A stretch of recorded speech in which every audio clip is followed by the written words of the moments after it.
Na semana passada, o governo federal lançou o Plano Safra para a Agricultura e Pecuária Nacional. Entre os itens que compõem o plano, um chamou a atenção: o desconto de 0,5% nos juros de custeio para quem tem o CAR, Cadastro Ambiental Rural, analisado. A medida está trazendo muitas dúvidas, porque quem deve fazer a análise é o próprio governo. Segundo especialistas, até hoje nem 5% dos cadastros já enviados pelos produtores foram analisados.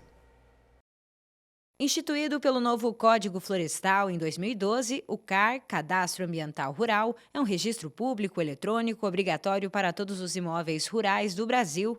Com ele, é possível integrar informações ambientais das propriedades e posses rurais para controle, monitoramento, planejamento ambiental, econômico e combate ao desmatamento.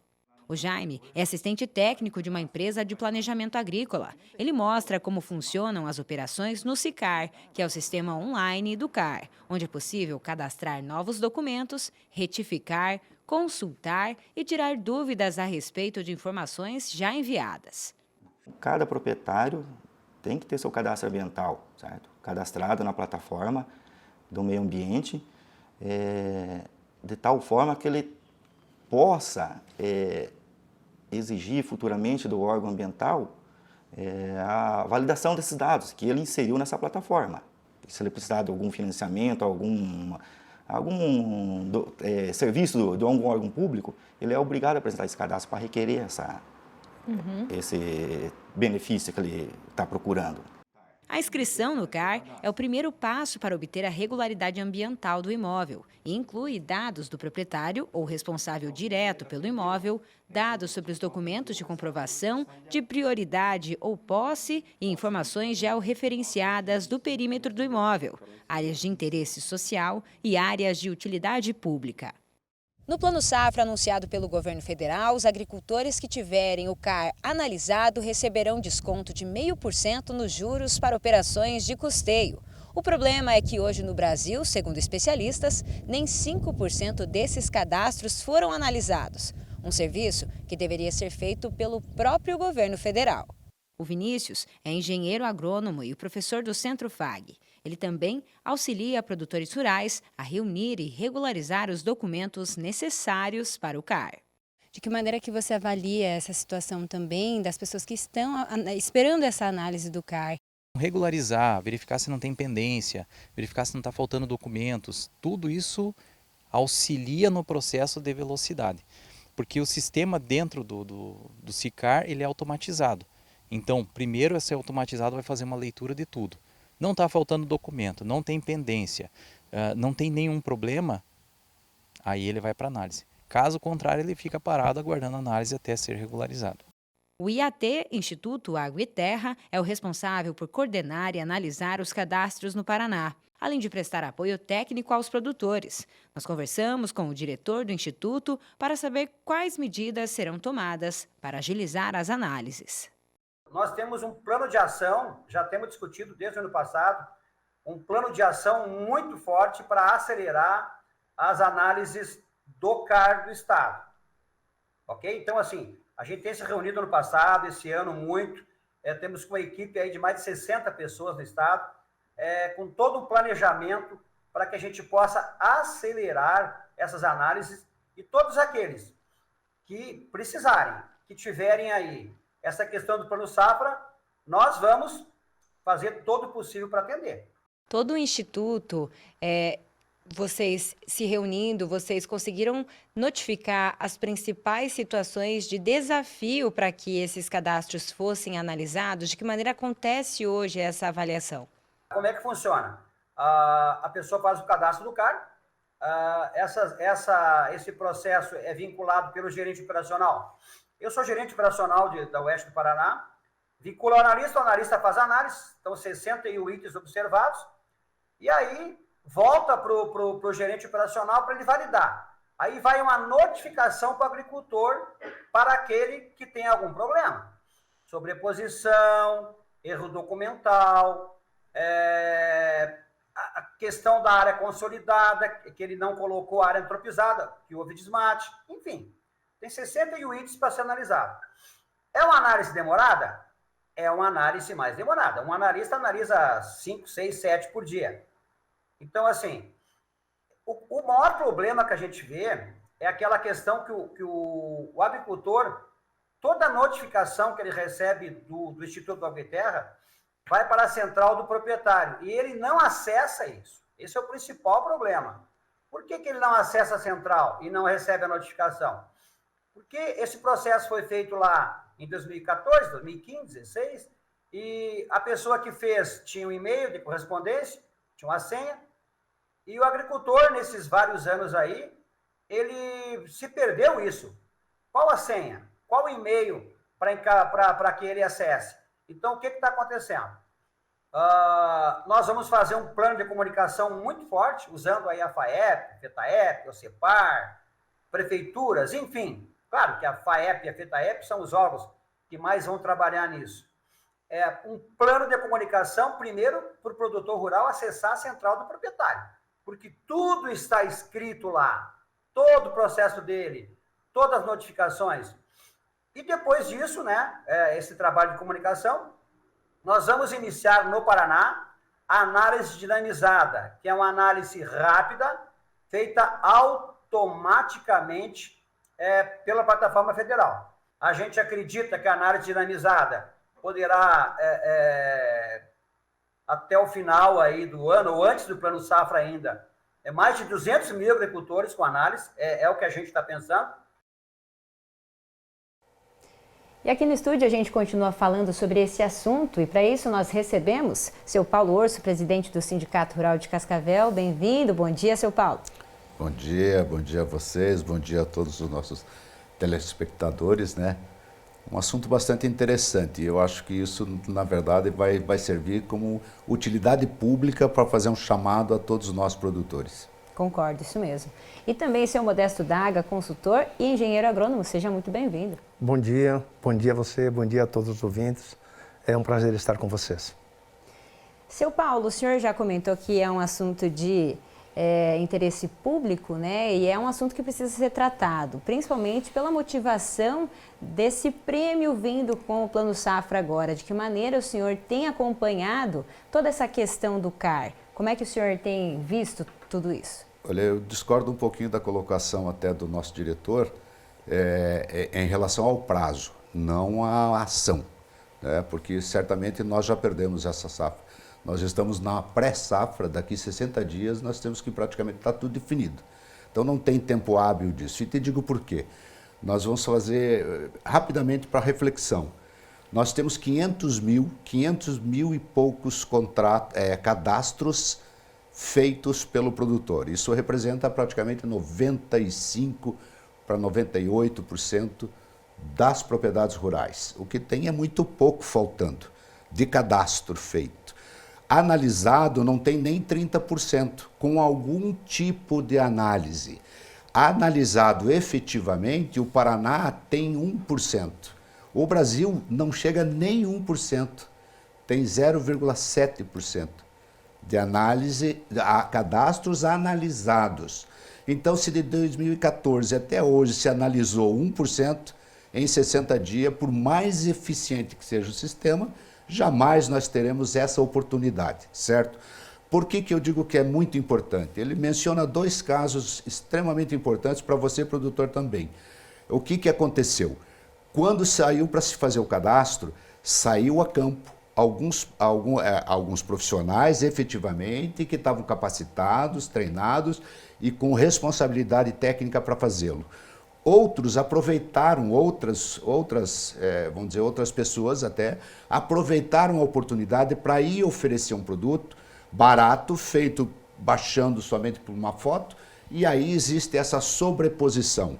E é isso que vai criar um grande problema para todos nós, inclusive para os profissionais de área com responsabilidade técnica, que é o que o Vinícius falou e que o Dr. Modesto representa.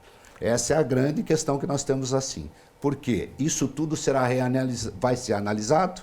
Se nem 30% nesses 7 anos, vamos dizer, foi analisado, agora nós teremos muito mais tempo para se fazer toda essa correção, certo? Se você pensar a nível de Brasil, então o quê? O Paraná, a gente dizia, pô, mas o Paraná não vai aproveitar isso. Não, não é o Paraná, é o Brasil, viu?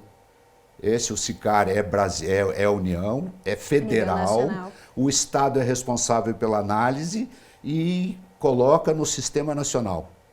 Então, para nós podermos fazer isso, boa parte do Brasil não fará. Boa parte não, a maior parte, né? Essa é a grande questão em que realmente, infelizmente, o produtor. E aí a utilidade pública que eu coloquei, e você mencionou também, por quê? Porque todos nós precisamos entrar. Ele também mencionou. A grande maioria fez com uma pessoa que tinha um e-mail, fez ali, você tem o código, né? Você entra e aí hoje você não sabe.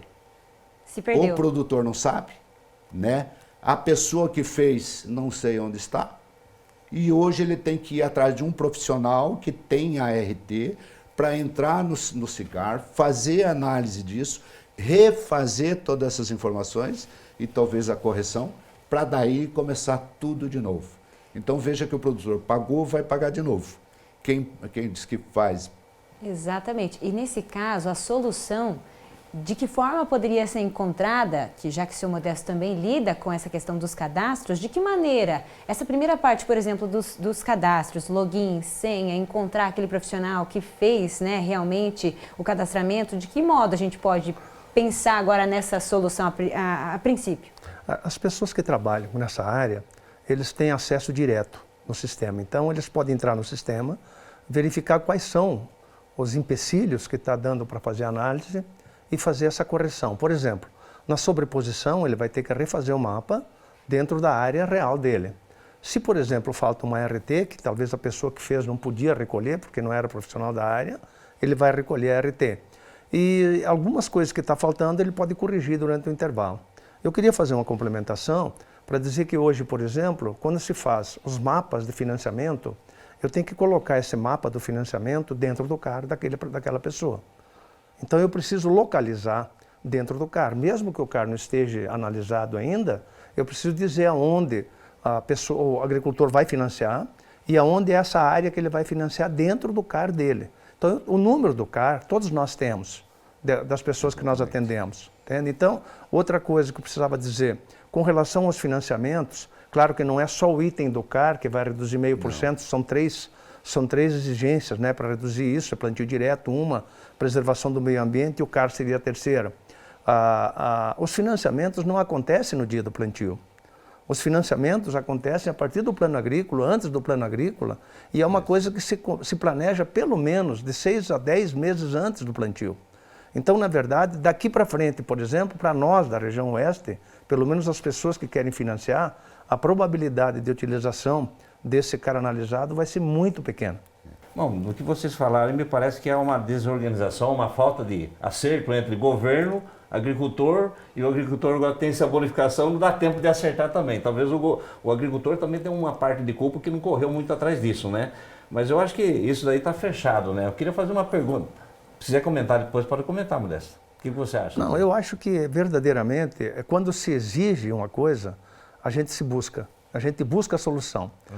O CAR foi feito, na verdade, para fazer um inventário das áreas, tanto de área agrícola, como de área de reserva legal, como de área de reserva ambiental, de um modo geral, a mata ciliar, né, de cada propriedade. Uma radiografia da propriedade do agricultor. Enfim, é uma radiografia da propriedade e aí seria utilizado praticamente, unicamente para documental.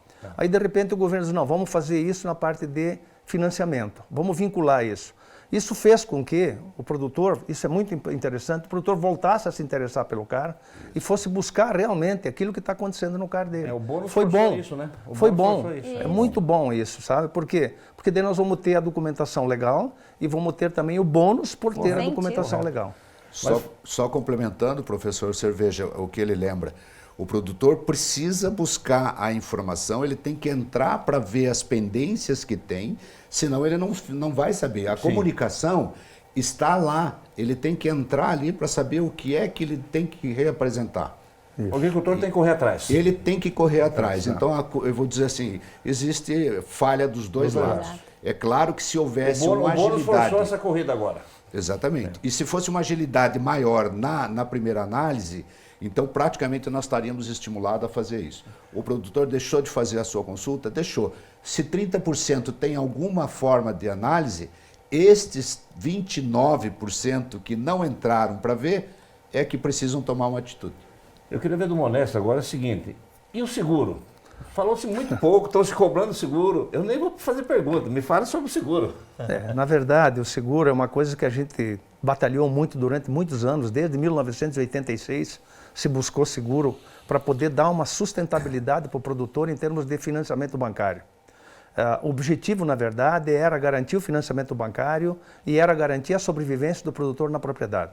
Esse era o objetivo do seguro inicial. Felizmente começou em 2012, 2013, 2014 e se começou em cima do financiamento rural e inclusive com o financiamento rural a cobertura como teto de uma média de produtividade da média regional, um percentual dessa média e um prêmio em cima dessa média e daí vinha acontecendo as opções e as ocorrências de eventos, né? E com os eventos, infelizmente, nós da região sul toda, tivemos em 2021, 22, a safra 21-22, uma quebra de aproximadamente 60% e houve um descompasso entre receita e despesa da seguradora. O que está acontecendo para essa safra? Por isso que eu quis traçar isso, professor. Porque, na verdade, esse descompasso gerou um déficit, talvez, para seguradoras. Como é que funciona o seguro? Eu cobro um prêmio do produtor, eu pego esse prêmio e posso repassar parte desse prêmio para uma resseguradora, e essa resseguradora pode repassar para outras resseguradoras, ou até a parte que eu fiquei eu posso dividir com outras resseguradoras. Então, na verdade, esse prejuízo não é da seguradora, é da seguradora e das resseguradoras. Tá? É uma cadeia. E o que está acontecendo? Esse ano ficou uma coisa muito aviltosa para nós conseguirmos optar pelo seguro. Veja que o prêmio, por exemplo, era alguma coisa próxima a 7%, 8%, e a subvenção, no caso da soja, é 20% apenas. Todas as demais culturas varia de 40% a 60% de subvenção. Então, esse prêmio de subvenção de 2 milhões, ele não vai atender às necessidades das pessoas que vão fazer. O que eu estou sentindo, na verdade... A gente ia perguntar se esse valor de 2 bilhões de reais anunciado pelo governo seria suficiente, e aí? O pedido que tínhamos feito na análise do Brasil era, no mínimo, 4,2 bilhões. Mas o que está acontecendo? Esses valores de prêmio hoje de 15%, 16%, 14%, conforme a seguradora, é proibitivo para o produtor. Imagina vocês pagar 15% num seguro para garantir 70% de uma produtividade média regional e pagar um juro de 8%. Está desconectado. Existe alguma coisa que não tá dando certo. Eu sei que a pressão vai ser muito grande para a gente optar pelo seguro, por uma segurança do produtor, porque é a segurança do produtor. É aquilo que aconteceu em 1993, 94, de nós termos que fazer um financiamento, uma securitização, para pagar em 15 anos em milho, que vai terminar em 2025, para poder acertar a dívida com relação àquilo que ele tinha de receita. Eu estou vendo que nós estamos partindo para esse caminho de novo. Por quê? Porque o prêmio fica proibitivo. Quem que vai pagar 15% de prêmio? Isso é custo de produção. Imagina vocês, o cara com 8% de juro ou 12%, o grande produtor, os demais, e mais 15% de prêmio. Ele entra plantando com custo de quase 30% da lavoura dele. Qual é a margem de lucro para cobrir isso? Diga-se de passagem, quando se fala em 12,5%, que é o grande produtor, os demais, isso é praticamente, no máximo, 40% dos recursos que foram destinados. 40%. Os outros 60% são juros livres. Então, o juro do grande ainda, no raciocínio, ainda é muito pior. Muito pior, porque nós temos um juro que é além dos 12%. Né? Porque a média, 40 com mais 60, ele vai ficar muito maior. Ou seja, está penalizado. E muito penalizado. E aí, essa questão eu vejo assim, você veja, o Paraná é quem mais faz seguro no Brasil. Sempre. O maior número de seguros do Brasil é feito no Paraná. E por excelência no oeste do Paraná. Né? Nós somos até privilegiados. Não chega a 20%, ou 20 e poucos por cento de todas, vamos dizer, de todas as operações. Ora, se lá fora os nossos concorrentes chegam a 90%, ou até mais, né, a mais do que esse seguro, veja a desproporção. Veja como é que nós vamos ser competitivos dentro de uma condição global, tendo todas essas dificuldades, que agora está muito pior numa situação dessa. Você veja que o produtor brasileiro, ele realmente Ele é o melhor do mundo, mas ele é o que tem os maiores desafios do mundo para exercer a sua atividade. Talvez uma Tem que das dar um soluções seria, vamos imaginar que as seguradoras não tenham sustentabilidade, não tenham sustentação num prêmio menor. Talvez seja nesse momento que o governo deveria colocar uma subvenção maior para a soja, para poder viabilizar a contratação de seguro para o produtor, porque na verdade as catástrofes ocorrendas, nós estamos nesse mercado há 46 anos. O único ano que eu vi uma perda catastrófica foi 21, 22. Então, imaginamos que isso ocorra em cíclico de 30 em 30 anos. Essa recuperação de capital vai acontecer muito facilmente daqui para frente. E esse é um assunto que a gente vai tratar com certeza aqui no Agrofag, nos próximos episódios aqui, né, professor Celso? Que é algo que a gente realmente vai prestar atenção e o produtor rural quer saber realmente uma resposta, né? Seu Paulo, seu Modesto, nosso tempo é curto aqui no programa, mas a gente agradece muito a vocês pelas informações que foram extremamente importantes aqui hoje. Papo né? interessantíssimo. Com certeza. A gente te espera aqui nas próximas oportunidades e o senhor também. Até a próxima. Eu que agradeço. Muito obrigado. Ressalvando ao produtor, não esqueça de entrar no CAR e ver a sua análise.